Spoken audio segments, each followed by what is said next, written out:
Sofiane, enchantée. De même. Moi, c'est Emeline. Enchanté. Du coup, aujourd'hui, je vais te poser quelques questions par rapport à ta carrière humoristique. Et on va commencer par comment passe-t-on de chauffeur de bus à humoriste? On va dire que l'humour, en fait, ça fait partie déjà du quotidien des chauffeurs de bus, forcément. Les métiers un peu en contact avec le public, comme ça, il y a toujours des trucs drôles qui s'y passent. Et moi, en fait, c'était à force d'écouter Rire et Chanson à l'époque. J'écoutais ça à la base, La évidemment. radio qui tourne dans le bus.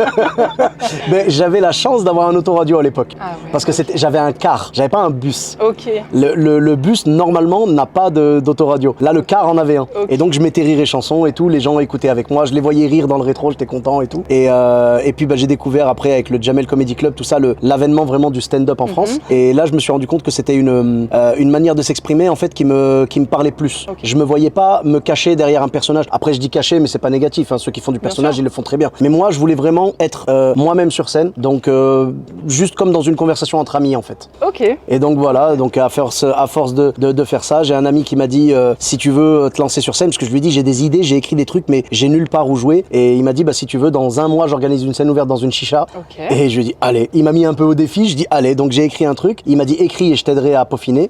Il m'a aidé à peaufiner. C'est mon ami Hassan Zahi, un très bon comédien et tout. Et donc il m'a aidé à peaufiner le texte. Et puis j'y suis allé, la peur au ventre. Et première scène dans une chicha comme ça devant une cinquantaine de personnes. Mais voilà, mais du plaisir quand même. Plaisir, ça s'est relativement bien passé. Je pense que c'était le côté première scène. Donc les gens ont quand même une espèce d'empathie. Et après deuxième scène, pareil, la chicha le mois d'après et tout. Ensuite ça s'est arrêté. Malheureusement, la chicha n'organisait plus de scène.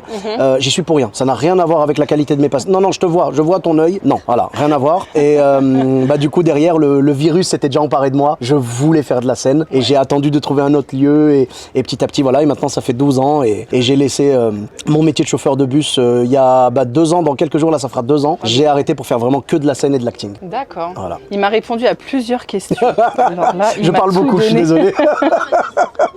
Quels sont les projets actuels et les projets à venir? Les projets actuels, c'est déjà d'en vivre de ma passion. Là, je suis en train de passer à l'intermittence, donc j'ai fait mes cachets et je suis en train de basculer vers l'intermittence. Donc, je suis très content. C'est vraiment un accomplissement. Je suis très content, vraiment grâce à Dieu.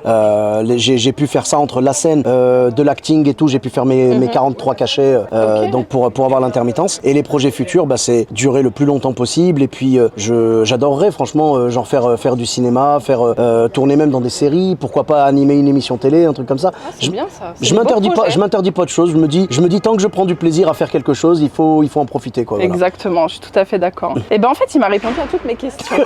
en quelques, voilà. Je suis désolé. C'était tellement fluide. Non, c'était vraiment génial. Moi, je suis très contente. Bon, la question qu'on pose toujours, hein,